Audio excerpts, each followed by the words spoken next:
Hello बच्चों। आज हम हिंदी की पाठ्य पुस्तिका ज्ञान सागर का 10वां अध्याय पढ़ेंगे, जिसका नाम है पोंगल। पोंगल जो है साउथ इंडियन का फेस्टिवल है, तो उसी के बारे में हम इस चैप्टर में पिछले वीडियो में पढ़ चुके हैं। आज हम इसका प्रश्न उत्तर करेंगे। तो पहला प्रश्न है, पोंगल का त्यौहार किस प्रकार मनाया जाता है? उत्तर होगा, पोंगल का त्यौहार तई नामक तमिल महीने की पहली तारीख यानी जनवरी के मध्य में मनाया जाता है। जनवरी के मध्य में आप ये मकर संक्रांति भी मनाते हो, पोंगल, ओणम, बहुत सारे फेस्टिवल मनाए जाते हैं।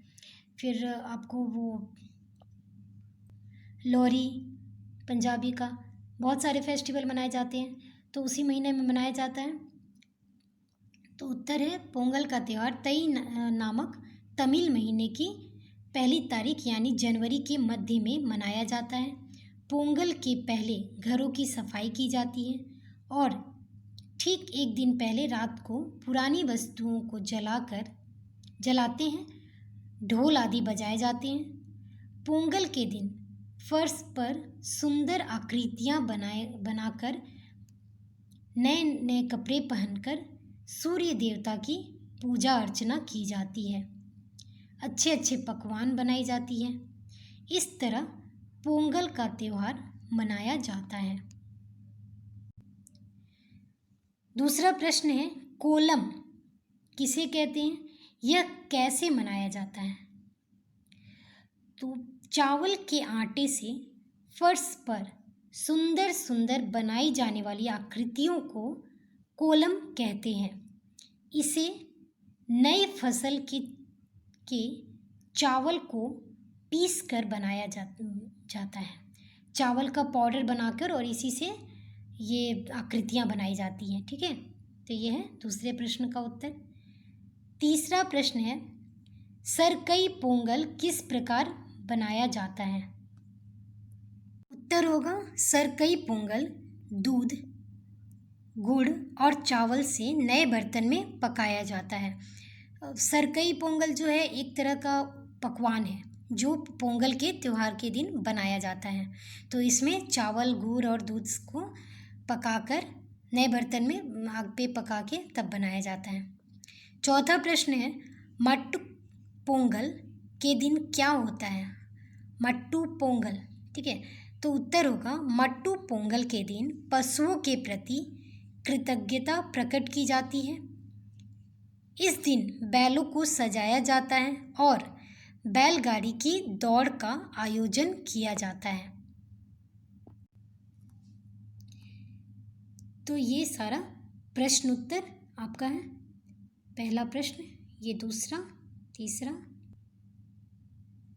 चौथा प्रश्न।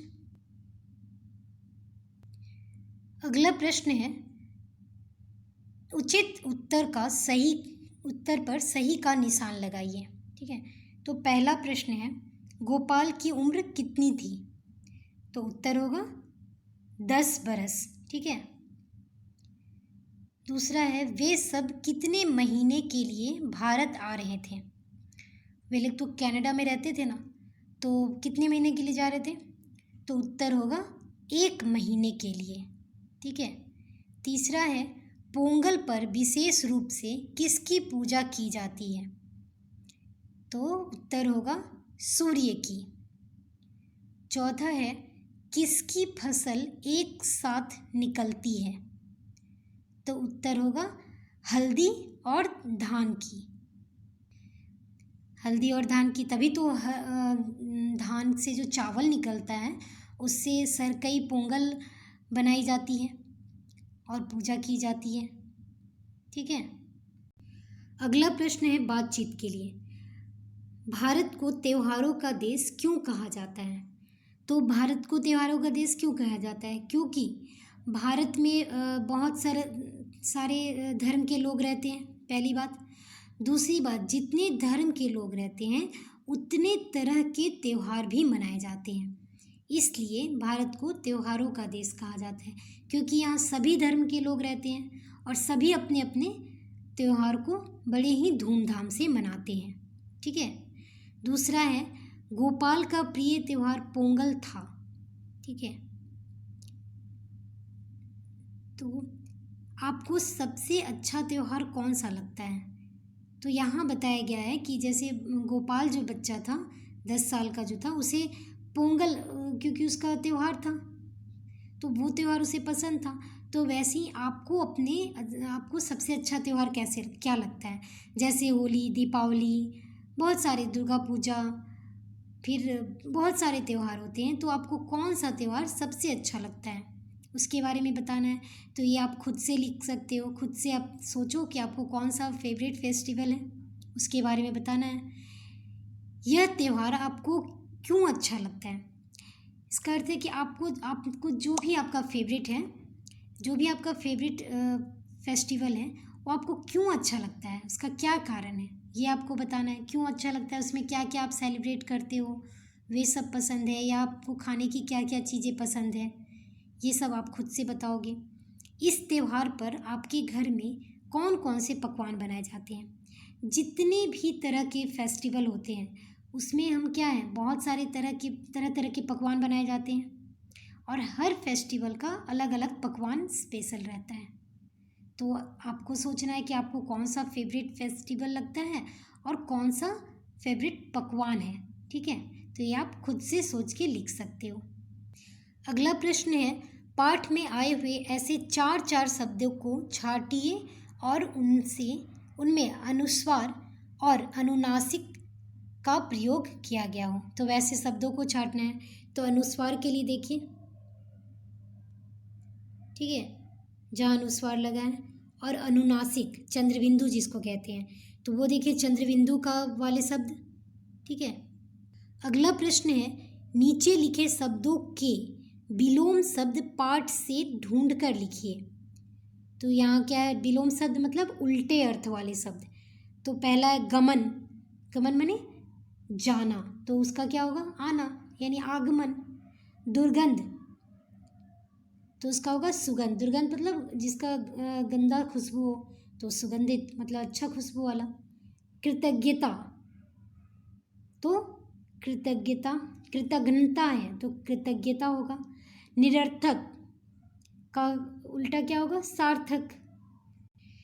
जीवन मूल्य, जीवन मूल्य माने आपके लाइफ से रिलेटेड जो है।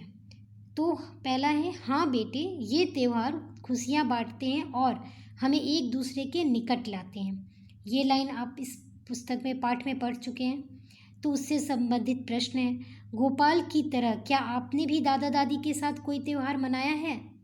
तो बच्चों, आप सारे बच्चों जितने भी हो, आप सभी दादा दादी अपने फैमिली के साथ बहुत सारे फेस्टिवल को मनाए होंगे। तो उसके बारे में लिखना है कि कौन सा आप त्यौहार मनाए हो साथ में।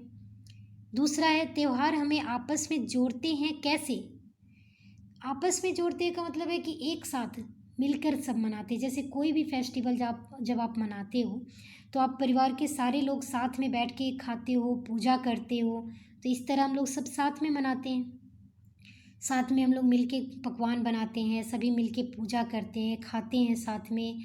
फिर जो भी उसका जैसे आग जलाई जाती है, वो सब काम साथ में मिलके करते हो ना। तो इस तरह हम त्यौहार आपस में सभी को जोड़ता है।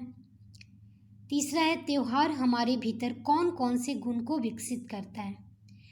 तो त्यौहार हमारे मन में सभी चीज़ों को विकसित, जैसे कि मतलब आपस में नए नए पकवान बनाना, फिर किस पर्व का क्या स्पेशलिटी है, मतलब उसमें क्या सबसे ज़्यादा अच्छे तरीके से, जैसे किस फेस्टिवल का क्या आपका पकवान है, कौन से पूजा की जाती है, कौन सी पूजा की जाती है, ये सब आपका है। तो इस तरह से फिर किस किस भगवान की पूजा कीजिए, कौन कौन सा फेवरेट पकवान है, फिर क्या क्या उसमें त्यौहार में की जाती है, क्या काम। ठीक है। जैसे कोलम बनाना, रंगोली बनाना, ठीक है, ये सब त्यौहार में आते हैं। तो बच्चों, इस तरह इस पाठ के सारे प्रश्न उत्तर समाप्त होते हैं। अगर आपको इस पाठ से संबंधित कोई और भी प्रश्न पूछना हो तो आप पूछ सकते हैं, कमेंट बॉक्स पे लिख सकते हैं। ठीक है। और अंत में लाइक, शेयर एंड सब्सक्राइब जरूर कीजिएगा। धन्यवाद।